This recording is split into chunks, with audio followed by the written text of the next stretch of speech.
We are about to embark on an immersive journey through the corridors of our minds. Stand by as we prepare for departure.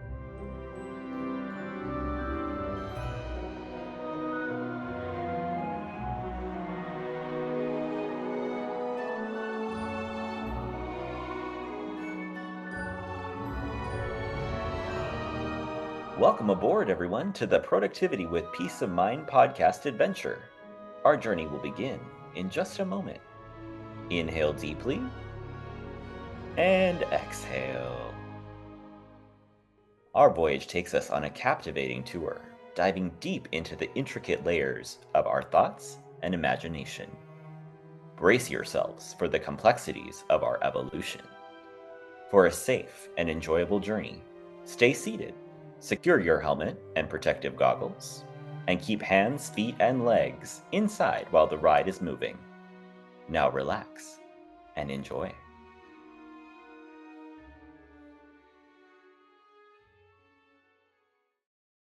Today we have with us Allison Valarie, owner of She Works in Cycles, and she has an expertise in accountability and business coaching.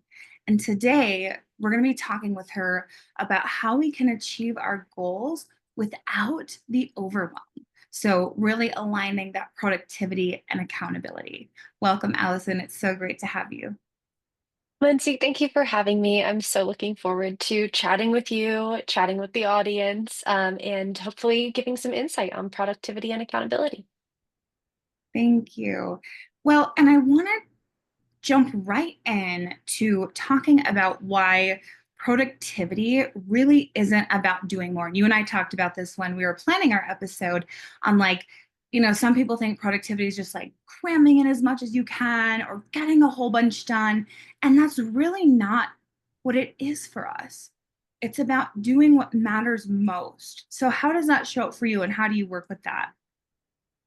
Absolutely. And it is so well said. I think we live in a culture that is so go, go, go. It is so Yep. hustle forward. We are glorifying the grind. And what I have found for myself, for those that I work with, for everyone I talk to, is that more effort doesn't always equal more results. Right. Working harder often just means doing more of the wrong things.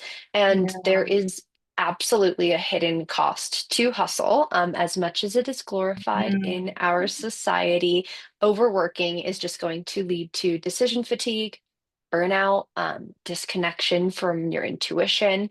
It really kills creativity and momentum. And you really can't innovate or lead when you're constantly in this survival mode, which is genuinely what hustling and grinding is. That hits so hard. So I want to repeat something that you said. You said there's a hidden cost to the To hustle. hustle. Wow. Mhm. There is. And, like I said, it's this society where we have so many people, even just like the girl boss movement, or we've Yeah. got this, the CEO morning routine where you're supposed to pop awake at 4:30 in the morning.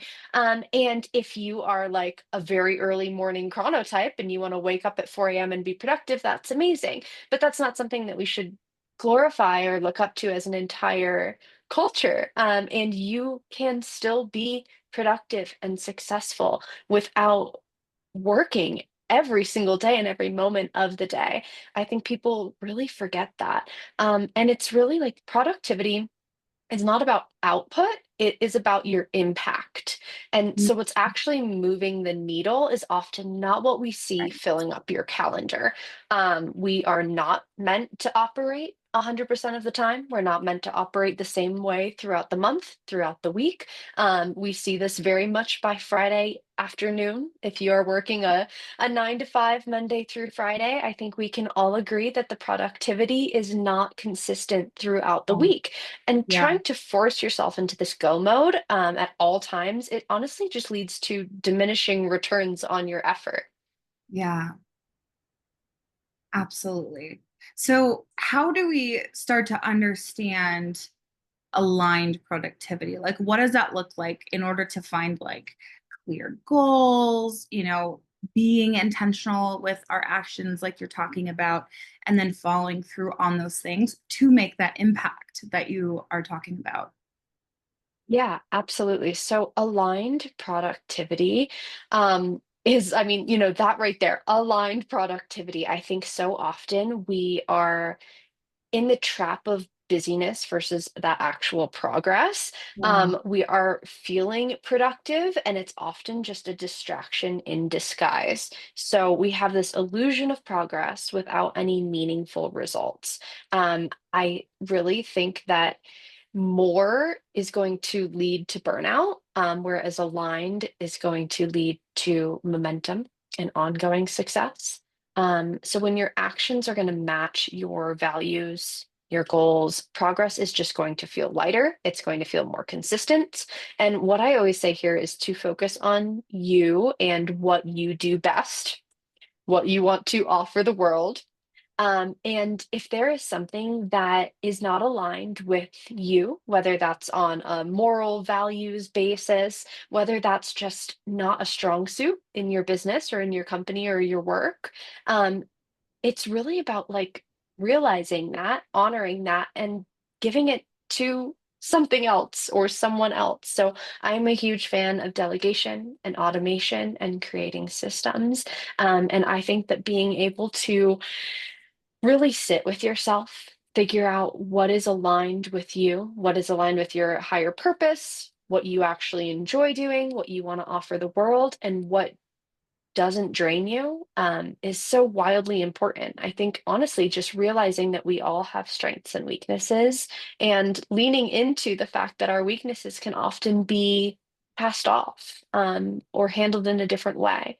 I think it's about getting creative and realizing that you can create incredible output when you're working from your zone of genius, when you're working with things that are genuinely aligned with you. And we so often try to force ourselves to be great at all of the things. And I think that that's one of our biggest pitfalls. Mm. Yeah. Well, when you're talking, it made me think too of like that rocking chair effect of like, Mm. more versus momentum. It's like, we're moving, we think that we're doing something, and our brain can so easily trick us into thinking that this like overwhelm or confusion or, all these things are productive when really we're just going in circles or rocking back and forth. And we get up like, wait, I'm in the same spot. Right. And you've been putting in all of the energy, and it's Yeah. so mindless, genuinely. If you're Mhm. sitting there in the rocking chair, I think what a lot of people love about sitting in a rocking chair is that it is mindless movement. And I really Yeah. think that we do that through so much of our day. I would say like 25 hours out of a 40-hour work week are mindless movement. So I love I love that analogy of the rocking chair. It is wildly accurate, and that doesn't have to be the way that you operate. Yeah. Why do you think we get stuck there? Like, why do you think we get stuck in that? I love that term you use, mindless movement. Why do you think Mm, we get stuck in that? Like, how does that happen? I I honestly think that we are often just working with what we're conditioned to do, what's normal for Mhm. us. Yeah. The brain is constantly craving homeostasis. So Yeah. if you are constantly busy, the minute you stop being busy, there is this moment that is quite uncomfortable. Mhm. And really that's with anything. If you're living in Yeah. really toxic, terrible situations, and then suddenly you're gifted with like total clarity in the most uplifting space, it's going to be uncomfortable despite being better Yeah. for you, because the human brain and the human body are just craving homeostasis all the time. And so it's like what is normal for us is comfortable, even if we consciously know that it might not be the thing that's serving us, it might not be the right thing for us. We get stuck consistently in these just like ongoing loops. It's a very, very natural human thing. It's something I wish I could often just like jog my brain a little bit. And I think we all Yeah. feel that way is, but we are very habitual creatures. And I think that Yeah. that's very normal.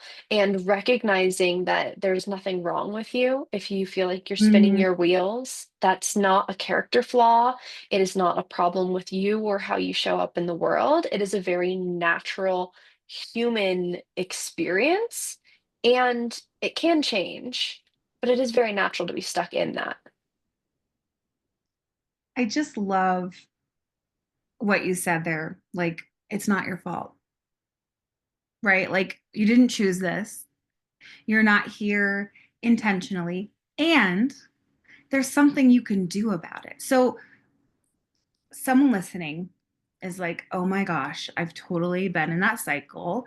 And I get to the end of the day and think, what did I even do today? Right? I hear that Mm-hmm. so often. What do you say to that person who doesn't know the first step to get out of that rocking chair?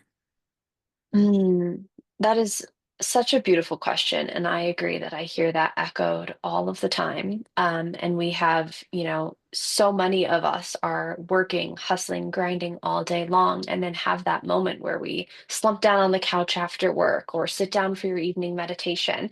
And you take a moment to glance back at the day or reflect on the day and Yeah. realize how little was actually accomplished. Yeah. I know that we had discussed wanting to dive into like small, achievable actions on this call, and I feel like that's really where this comes in, is small and achievable actions are the key to getting up out of the rocking chair. Because if you're sitting in that rocking chair and someone says, "Hey, in the next 2 hours, I need you to be on top of that mountain," that's a really big feat. And you're like, "Oh, I'm pretty comfortable where I am right now."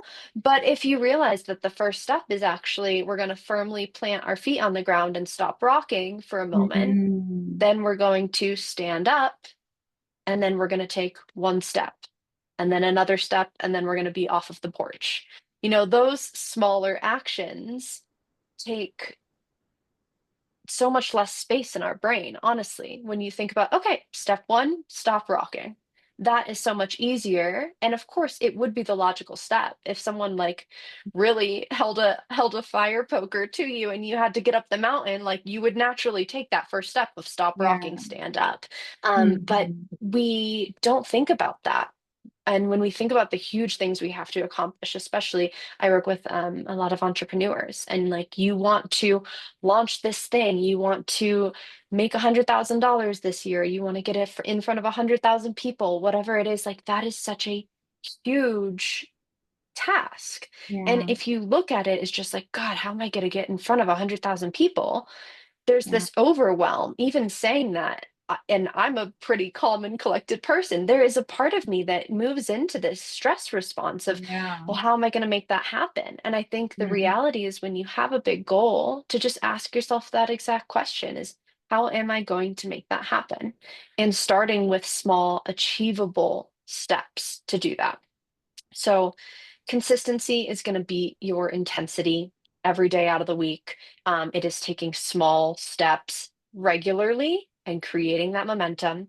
And small actions are honestly what you can do to build trust within yourself.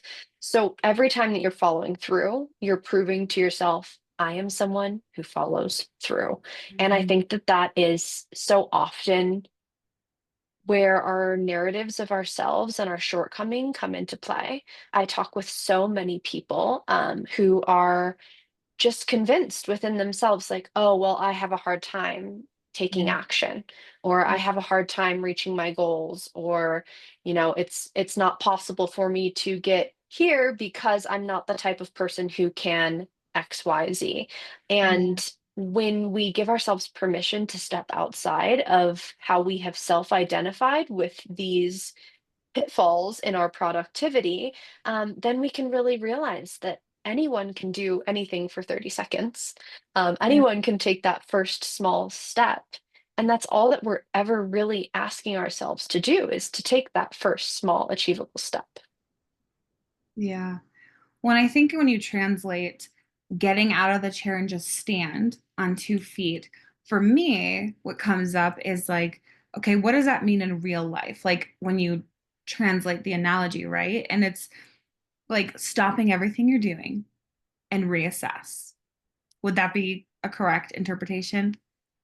Yes. And honestly, regardless of what your task is, that whatever your big goal is, whether it's like, I need to have the house cleaned by the end of the day, or I need to do $100,000 in sales on my new course, whatever your task is, reflection of where you are now and what you have to do to get there should always be step number one. And there Mm, are ways to automate and systematize that so that you don't always have to take up like 5 minutes to sit there and reflect on the next best action. yes, But yes. figuring out your next best action is almost always the best first action. Yeah, absolutely. Yeah. But slowing down and stopping, I think is so important. It is. And I think that that's, just another part of our hustle culture, that go, go, go, that grind glorification. And I think more and more people are waking up to the fact that stillness and reflection and slowing down are key parts of growth and moving forward. And as much as we are sitting in stillness and not technically accomplishing anything, Mhm. it is one of the most productive things that you can do. Absolutely. And when you mentioned the mountain, it also made me think about like if there's a mountain in front of you and someone's saying like get up and go climb that mountain, that to me is like your main priority, right? Like what is your one thing, right? And so and if there's like literally a mountain in front of you, that is super obvious, right? So if you can make your most important thing really, really obvious and do that first, I mean, that makes it so much easier. It it really, really does. And I feel like so many people, so many of my clients, so many of the people in my life come to me and they spill out this list of stuff that they have to do. And it's 10 different things. And by the end of the list, they are like panting, they're anxious, they're wringing their hands. There's a huge pile of stuff that needs to be accomplished. But when Mhm. you can kind of clear that away and be like, what is the one thing that has to happen? Whether that is the, most aligned biggest goal for the year, whether that is the super time sensitive thing that needs to happen by the end of this hour, it's recognizing, yeah, what is the one thing that you're working towards? Because not all of our goals are sitting due north. They are in so many different directions. Yeah. Some of that's because we're, working on goals that are really resonating with our life's purpose. We're working on goals that an employer gave us. We're working on taking care of a physical body and cleaning a house and hanging out with friends. And those are all in very different directions. And so it's kind of wild to me when people expect to be able to take steps towards everything that needs to be done all at the same time. Yeah. Um, and I think another part of that is realizing that you don't have to complete one goal all the way in order to start on the next one. And so I think people take a lot of steps, like first steps towards a lot of different things.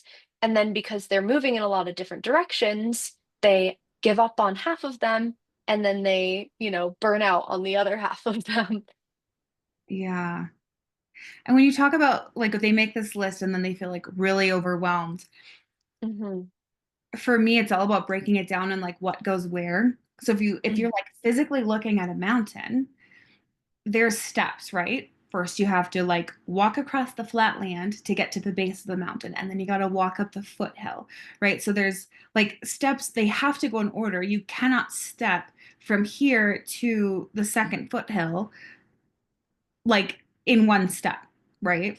Right. And so when you take that list and you're like, oh yeah, this doesn't happen until over here, and this happens over here. And you can physically take that and break that down into easy steps on your calendar or your planner or whatever you operate from, your project management system.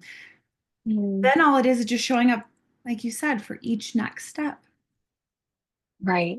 And I think so often it's noticing what the next best aligned action is, and knowing what that next step is. And if you really do think about it, like, wow, I have to climb that entire mountain, and there's going to be this part, and then there's going to be this part, and then there's going to be this part. Suddenly, it feels like such a huge task. And it's Yeah. almost nice to, when you're feeling overwhelmed about reaching a bigger goal or accomplishing anything throughout the day, is to just kind of like put blinders on, to only focus on that one next action. And that Mhm. might be a 2-second task. It might be that standing up from the rocking chair, and it might be something that's going to take you an hour, but regardless of how long it's going to take you, just focusing on the step that's right in front of you. And I think that oftentimes we also get caught up in imagining what it's going to be like when we reach the Mhm. further down the road step. And you Yeah. can put in all of this time and energy kind of fussing over what's going to have to happen when you reach that roadblock or this roadblock. In reality, when you're taking it one step at a time, you might not even reach that roadblock, or you might be a different person when you do, or there might be a completely different issue that arises before then. And so it's having that flexibility as we're moving towards goals, and taking one small step at a time is honestly an incredible way to maintain flexibility in your goals, because you're not painting the full picture. You're just moving through it as it's unfolding, which is really a beautiful way to move through life. And it makes your goals a lot easier to reach.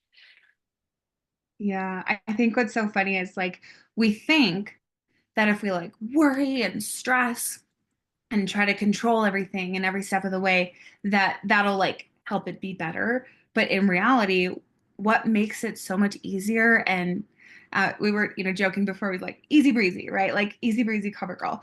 Um, what makes it feel that way is letting go of what's going to happen later, because to your point, it could be completely different than what you think by the time you get there. Mhm. It's so true. And like our brains are completely addicted to stress and worry. And the more that you live in stress and worry, the more uncomfortable or unnatural or strange it feels to step out of it.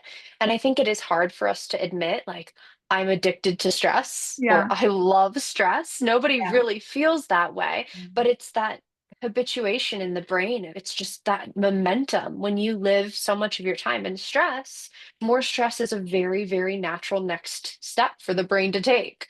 When you Yeah. can operate from a calm and collected place, a calm and collected action, a calm and collected vision is the next natural step for the brain to take.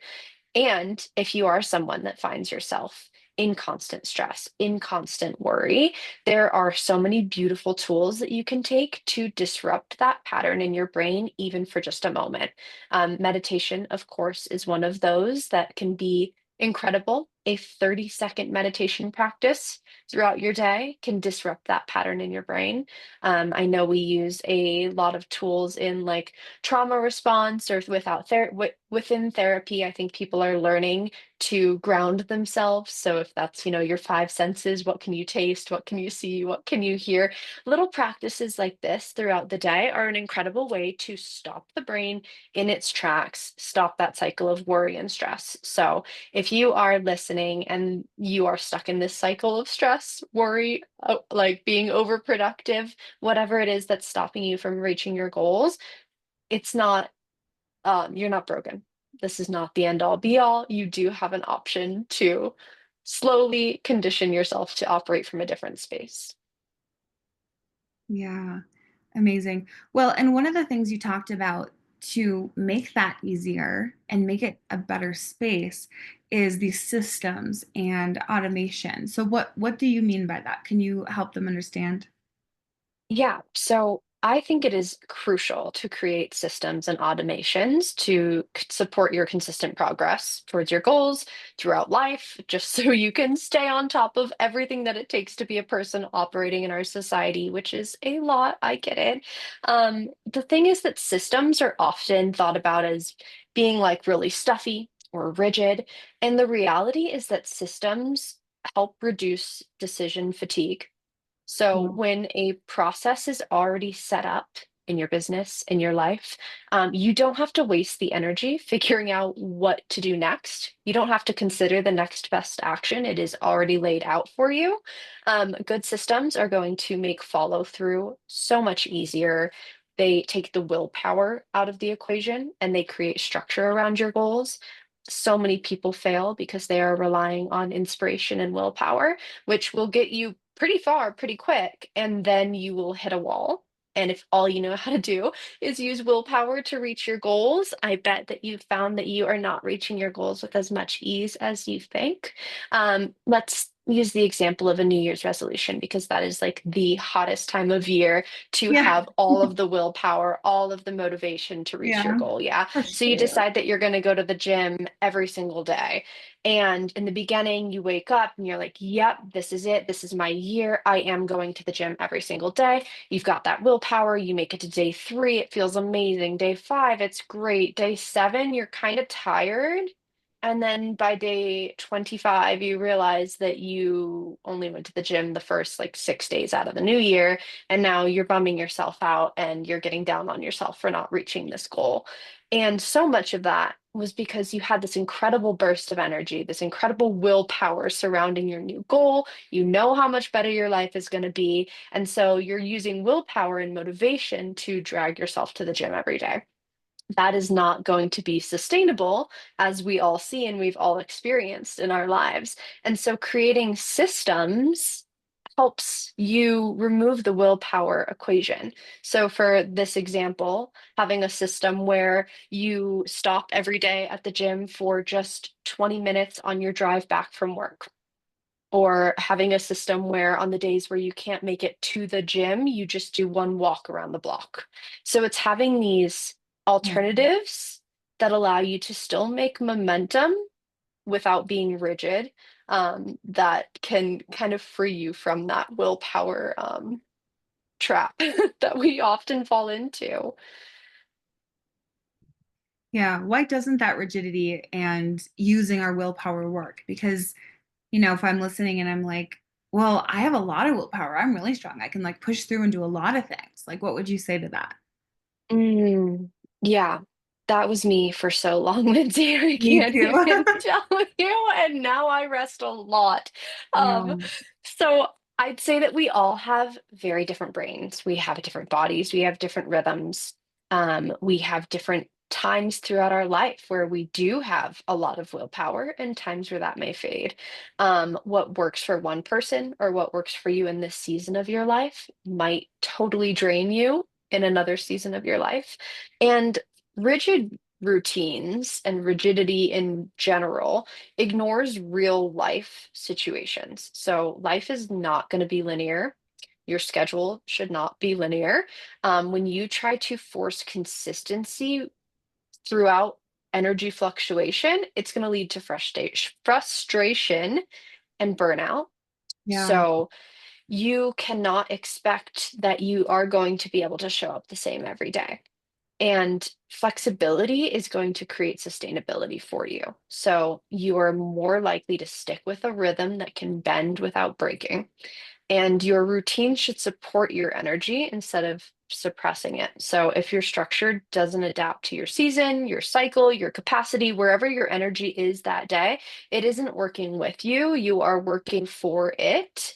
And I think we can all agree that there are some seasons of our life that are meant for structure and for, getting things done and for sticking consistently to a routine down to the minute. And then I think we have all probably had that experience where if you go through a period of time like that, there is a burnout afterwards. And if you don't create space in your life for that flexibility to rest and rejuvenate after times of immense productivity, um, your nervous system is constantly running on empty. You will find yourself incredibly drained. You will lose your creativity and your intuition. I think we see this in so many people that have been hustling in a rigid schedule in corporate America for the last decade. And Yeah. they are so convinced that they can continue doing this. But the minute they slow down and they take a moment to reflect on what's working for them in life, what do they actually enjoy in their day-to-day basis, a lot of times we come up empty. We have a society that is in a pandemic of only living for the weekend. And I think that that's incredibly sad. And I think so much of that comes from having to sustain a rigid routine. Hmm. Okay, so we make our system. Whatever the goal is, we've broken it down. We figure out where in our life it fits and makes sense. We start rolling with it. It's much easier than the cramming in that we were trying to do before. And then I miss a day. What then? Because I feel Right. really bad about it. And I'm like, oh no. That is the case for so many people. I don't care what part of life you're in. I don't care if you're a man, a woman, if you are like the top of the food chain at work, or if you are the bottom of the barrel. Like that is the experience of so many people. And I think that it is very much an ego thing. We're doing great, we're doing great. And as soon as we miss a day, we think that that is now our entire narrative. There is a lot of guilt that comes in with that. And I think that Yeah. realizing that, like, we don't need to be perfect. We don't need to be consistent throughout the month, every single day of the month, being perfect about the goal that we've set out to do. For example, if your goal is to, lose 5 pounds in the next 5 months, or the next month, we'll say, to make it more tangible. If your goal is to lose 5 pounds in the next month and you're doing super well, the scale's going down, you're not binge eating, you're moving along towards your goal, and then Saturday rolls around and you have like 4 extra cookies. So many people just stop dieting right then and there. They're like, oh, Yep. I guess I'm this weight forever. I guess this is me now. And the reality is, like, life goes through hiccups. We all have hiccups. We all make mistakes. We all stumble. We all fall. And it's just about whether or not you get up again from where you are. Like, you only had 4 cookies, babes. Like, there's a way to keep moving forward here. But I think we all take ourselves a little too seriously when it comes to our goals, and especially if people are watching. When we stumble and fall, we're like, well, I guess I just stay right down here because I'm not the type of person that can reach my goals. I'm not the type of person that can make consistent action and actually stick to it. And it's these narratives that we create for ourselves that are very much permission slips or cop outs for not going where we want to in life. It's that, that just, it is the, sorry, Lindsay. We are writing a permission slip to ourselves for not moving forward. And the reality is that we can all continually move forward. And we have so many people in our society now that are starting over at the age of 50, at the age of 70. We have Yeah. people that are accomplishing incredible things later in life after Now, living lives that were empty or in a completely different direction. yeah. And I think that, also looking at nature and realizing that things in nature are not consistent throughout the whole year. Like, even the most beautiful forest will have times of death and destruction in it. It will wither and die and come back again the next year. And realizing that nothing in nature is 100% all the time. Even in the tropics, you look at all the plants there and they seem to be continually growing, but you'll recognize that there's times when they completely stop and they stand still and leaves are dying off. And then you have a season of growth and flowers. And I think that, giving ourselves permission to have days where we fall through the cracks. And that's okay. It doesn't mean that you are the type of person that doesn't accomplish your goals. For some reason, I got this like visual when you were talking, and I was imagining like, let's say you're like walking down the street and a dollar falls out of your purse into a drain.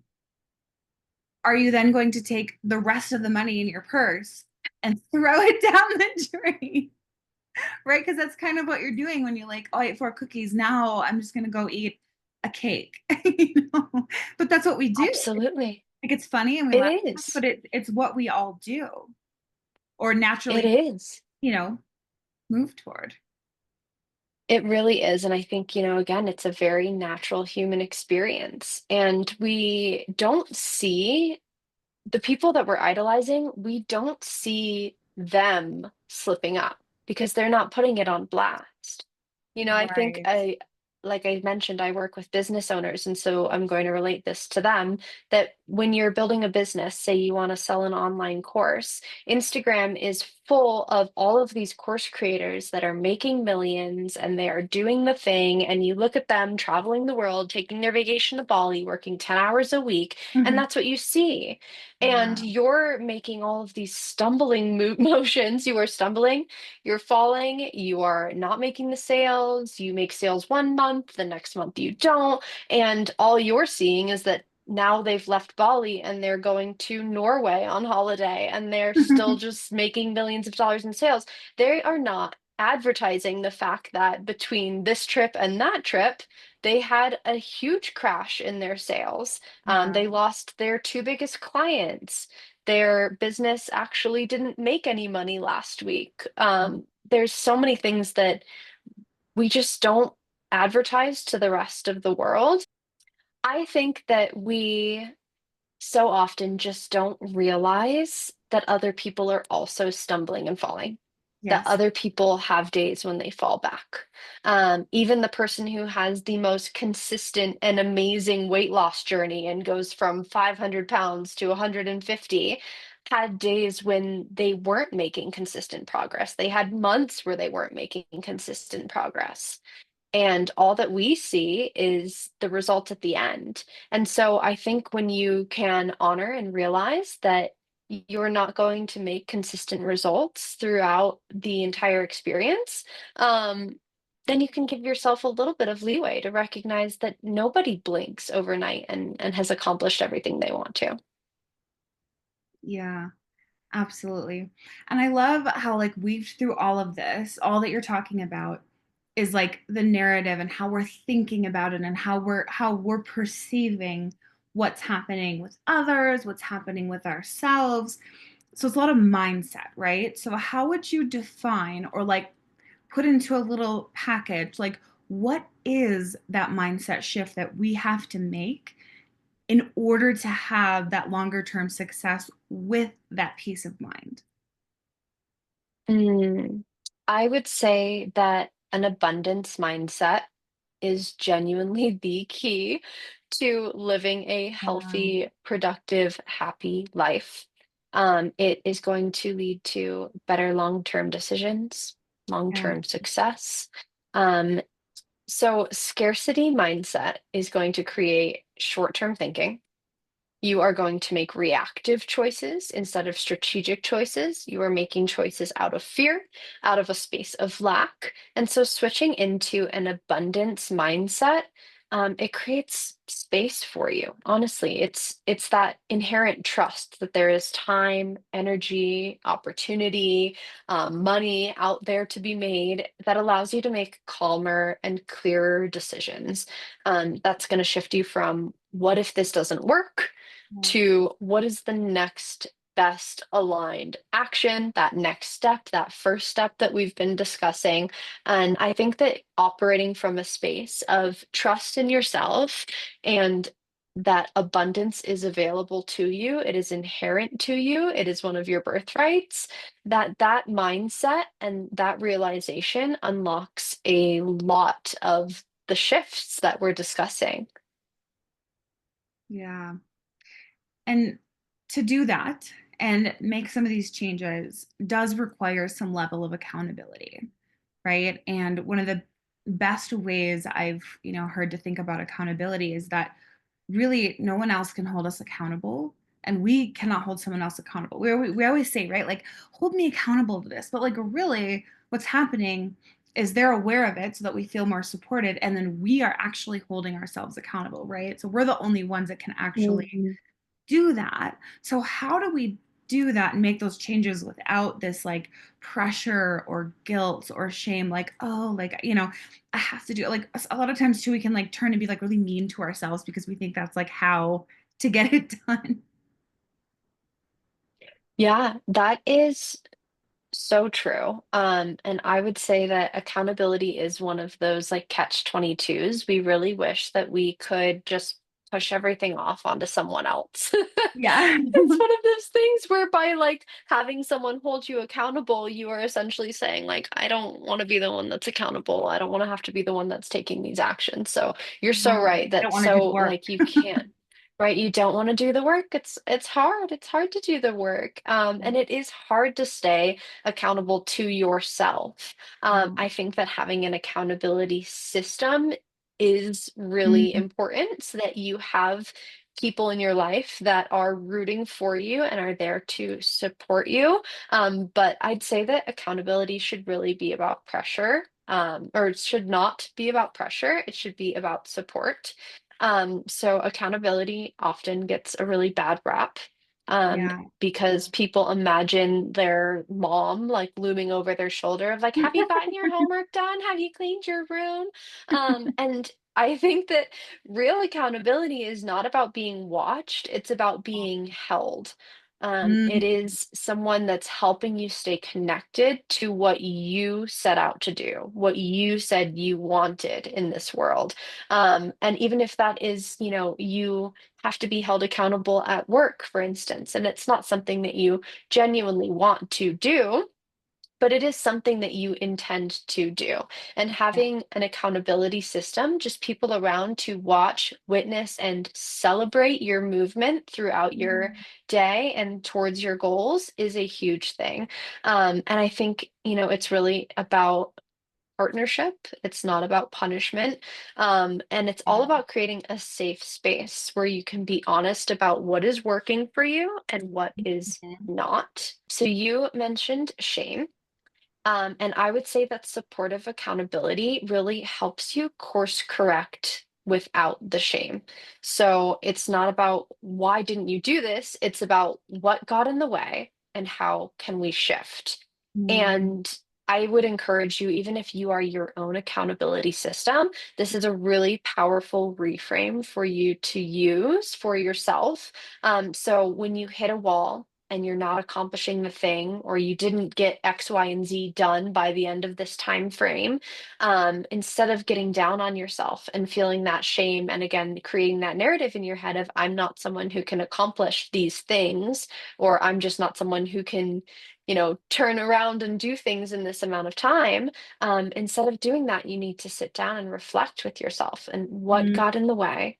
How can I shift? And really celebrating what you were able to accomplish and being honest with yourself about why you didn't accomplish the things you wanted to. And sometimes that really is that the goal you set was unrealistic. We set goals to, climb the mountain when we haven't even taken a walk around the block in a month.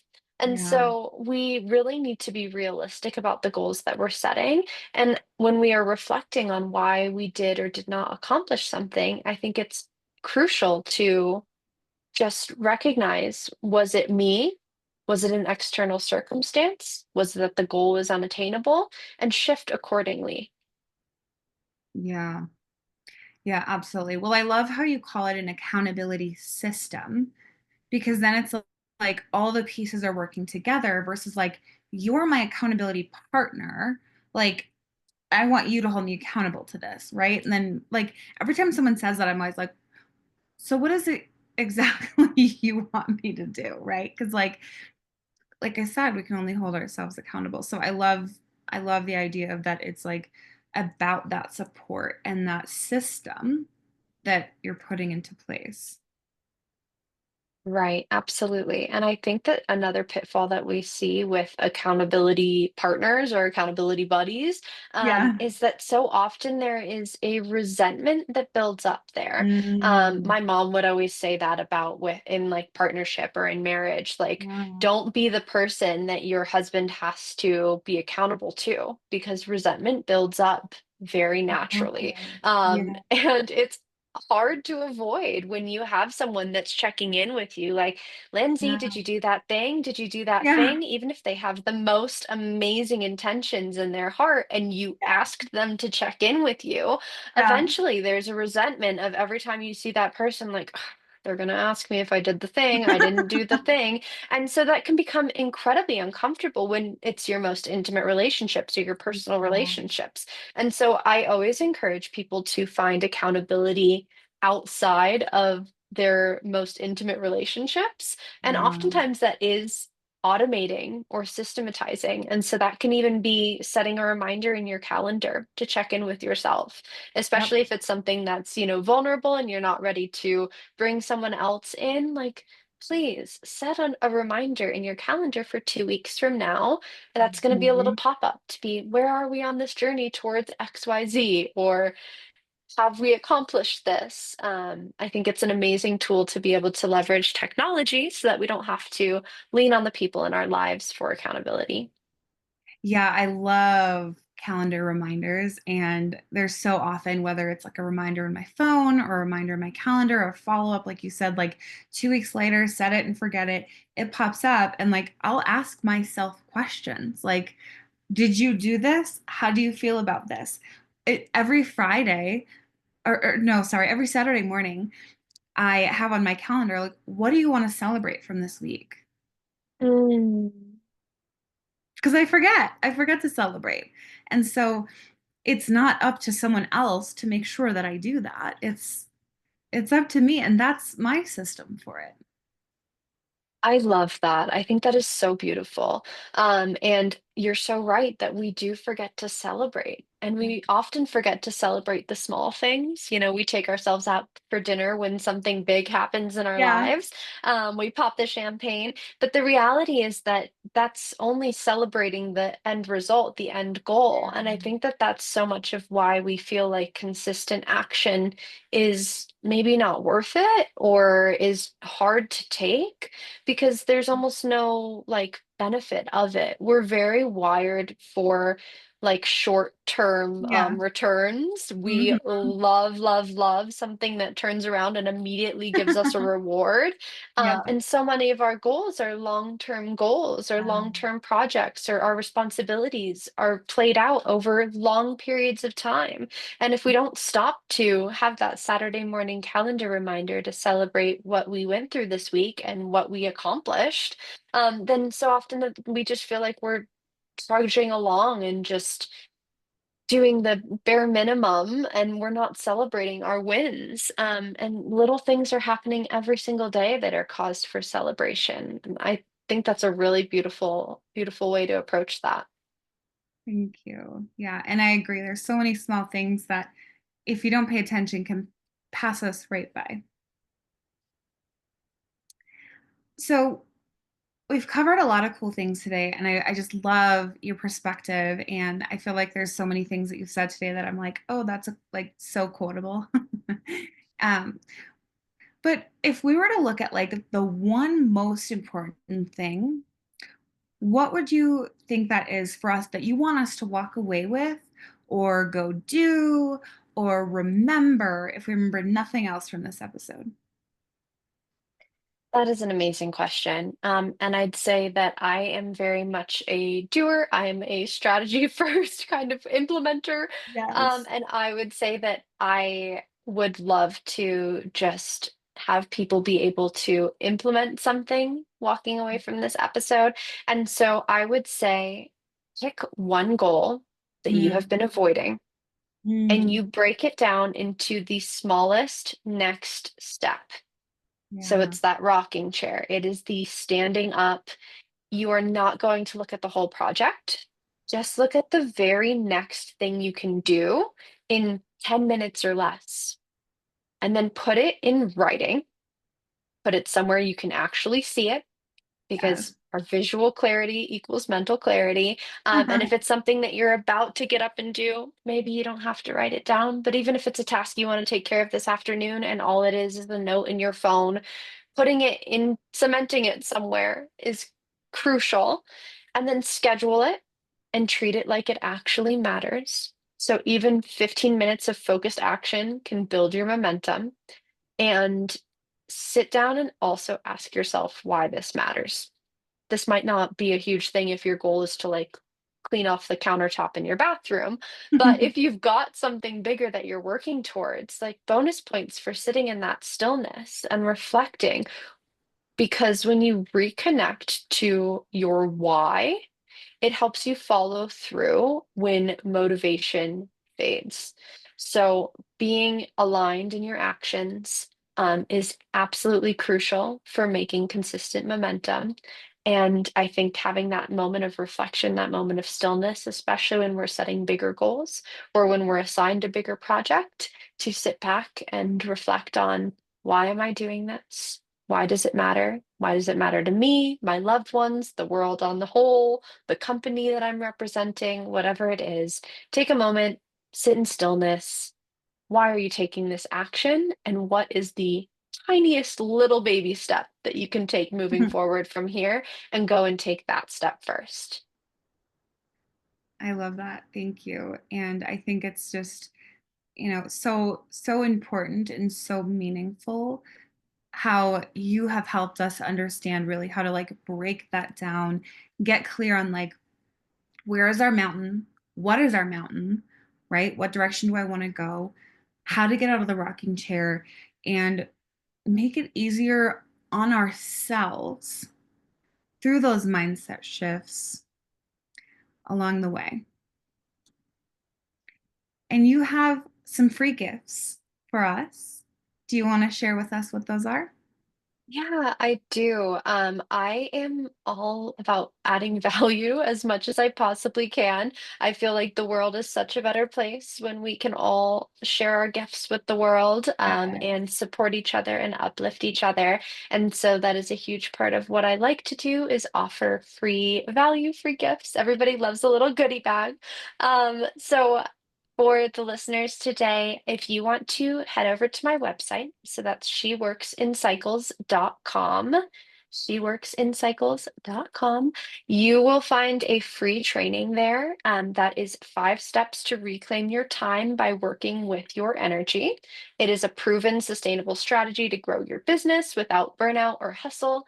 This will also be amazing for you, even if you are not a business owner. I think we all want to reclaim our time, work with our energy, work from that aligned space. And so you'll find the free training available for you there.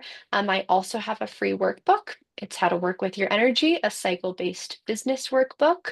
And you'll be able to download the free workbook there as well. So those are 2 free resources that I have available for you right now. And then stay tuned. I always like putting out new free resources. And so more will come your way, but absolutely would love it if you want to head over and take advantage of those free resources. It really is everything that we've chatted about today, in a tangible form and a little bit more of a deep dive, so that you can work from an aligned space, work with your energy, work with your cycles, work with your purpose, to keep yourself from burning out, stay aligned, and step out of that hustle. Amazing. Well, thank you so much for that. And thank you so much for your time today. This has been amazing. It's been so nice chatting with you. I really appreciate it. Thank you for braving the inside of your mind with me. The better we understand ourselves, the more deeply we understand the world, and as our awareness grows, life just gets better and better. If you've enjoyed this episode, please take a moment to leave a review and share this with anyone else you think could benefit from listening. A quick reminder that the content shared in this podcast is for informational purposes only. I am not a licensed therapist, and the discussions here are not a substitute for professional advice. If you're dealing with a specific issue or need personalized guidance, please consult with a qualified professional. Your well-being is important, and this podcast is simply a platform for sharing insights and experiences. I appreciate you spending this time with me. Until next time.